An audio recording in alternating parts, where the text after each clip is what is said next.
Let's try one more multiplying problem here. Now, when you have two radicals that they're asking you to multiply together, strong suggestion, you just multiply them together to get one giant radical and then simplify that one. Right? So here we're taking 3 times 1, which is 3, and then we're just going to multiply the radicands. 5 times 20 is 100. X cubed times x is x to the 4th, and y times y is y squared. And then the problem becomes a little bit simpler. We'll say, okay, this 3 is just waiting. We're going to split this up into 3 parts. That is the square root of 100, square root of x to the 4th, square root y squared.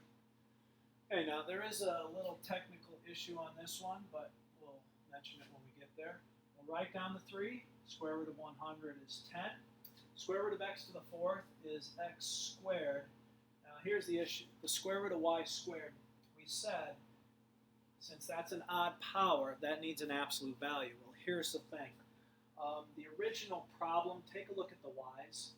The y's were both odd to begin with. So we didn't get an even until we multiplied those y's together. So the original problem, the y's could not be negative. So in this case, technically, we would not put an absolute value. I don't think anyone would fault you if you did put an absolute value, but it actually, in this case, is technically not necessary. So our final answer would be 30x squared. Simplified. So if you have two radicals, two square roots that they're asking you to multiply, just multiply them together and then take it apart. So you're only dealing with one thing. All right, when we go to the dividing side of these radicals, there's really just one rule that we're concerned with, and that is leave no radicals, leave no square roots in the denominator of a fraction. So there should never be a square root in your denominator, like here, or here, or here. So we can handle that pretty simply when it's square roots by just multiplying by whatever square root we see, because that will create necessarily a perfect square, and that will have a nice square root. So what I'm saying is, this particular problem, in the denominator there's 5 square root of 2. It's really the square root of 2 that's the issue here. So if we were to multiply 5 square root of 2 by another square root of 2, we get 5 square root of 4.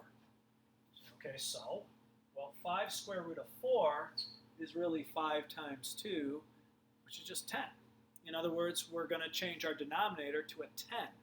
Now, we can't just go around doing that. We can't pick a random number and multiply it to the denominator, unless, of course, we multiply it to the numerator as well, in which case we're just multiplying by 1, which does not change the value of any number. So we're going to multiply top and bottom by the square root of 2. So when we multiply fractions, we know, just multiply straight across. That's 3 times the square root of 2. Careful. I think that's the square root of 6. If they had the square root of 3 times the square root of 2, that'd be the square root of 6. The denominator, 5 times 1 is 5. Square root of 2 times the square root of 2 is the square root of 4, as we said before. And of course, square root of 4 is just 2. And 2 times 5 is 10. So we could simplify our answer to 3 square root of 2 over 10. Believe it or not, it's the exact same thing as 3 over 5 square root of 2, but this does not have a square root in the denominator, whereas this does. In algebra, this is not my rule. The rule is you don't leave square roots in the denominator of a fraction. So this is not simplified, whereas this is. Right?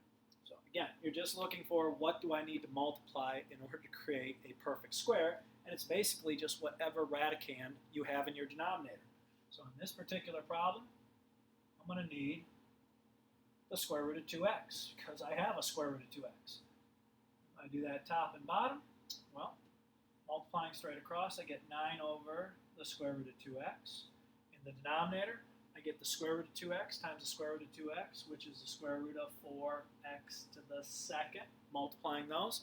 And you notice both of these terms are perfect squares. So the square root of 4 is 2. The square root of x squared is x. Now you'd say, well, it's the absolute value of x, but again, it goes back to a problem like this. The original exponent here is odd.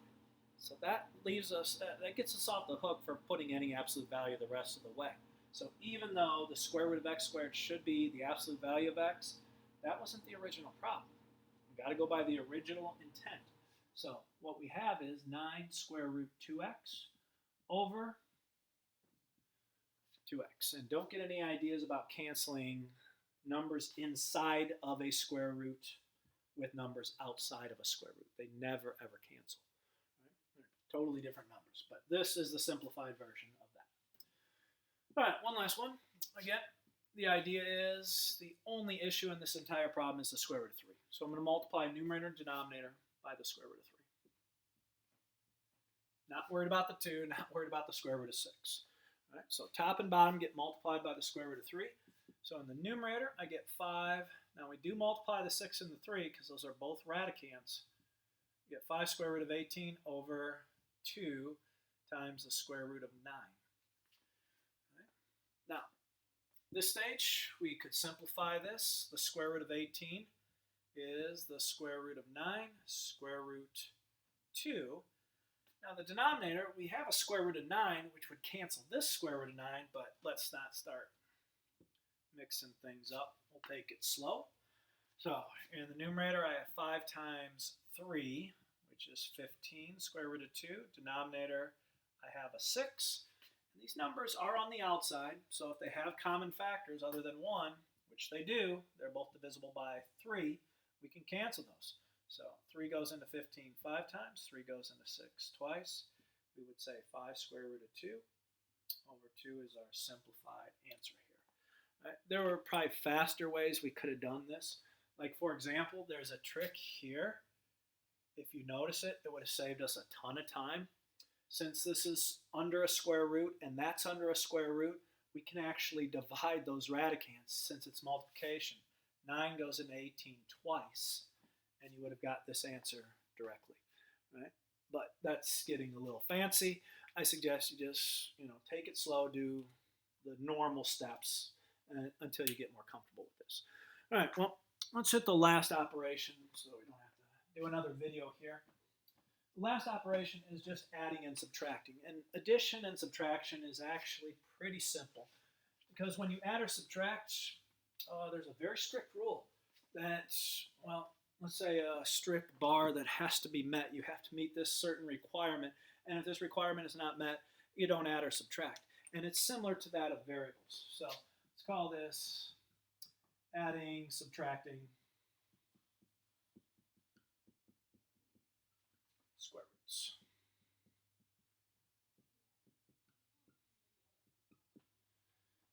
Like I said, there's one simple rule you have to follow. Only like square roots may be added or subtracted.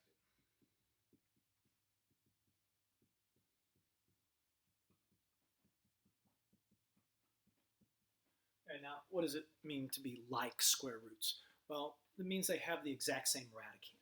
So when we say like, we mean they are the same radicand. So a square root of 2 can only be added to another square root of 2. A square root of 7 can only be added to another square root of 7. So the numbers out in front make no difference. For example, if I had something like 11 square root of 3 plus 2 square root of 5. And I said, add those together for me. That's a trick question.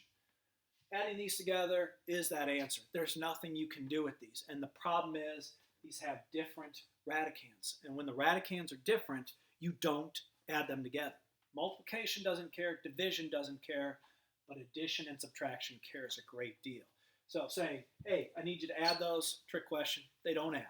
However, if I make this problem a little bit bigger and say, okay, we have 11 square root of 3 plus 2 square root of 5 minus 7 square root of 3 plus the square root of 5. And now I say, hey, simplify this problem. Well, now you can actually do something because you look at what are like radicals. You have 11 square root of 3 minus 7 square root of 3. Well, think of it as what's 11x minus 7x? Your answer is, well, it's 4x. Same thing. 11 square root of 3 minus 7 square root of 3 is 4 square root of 3. Notice we don't add or subtract our radicands.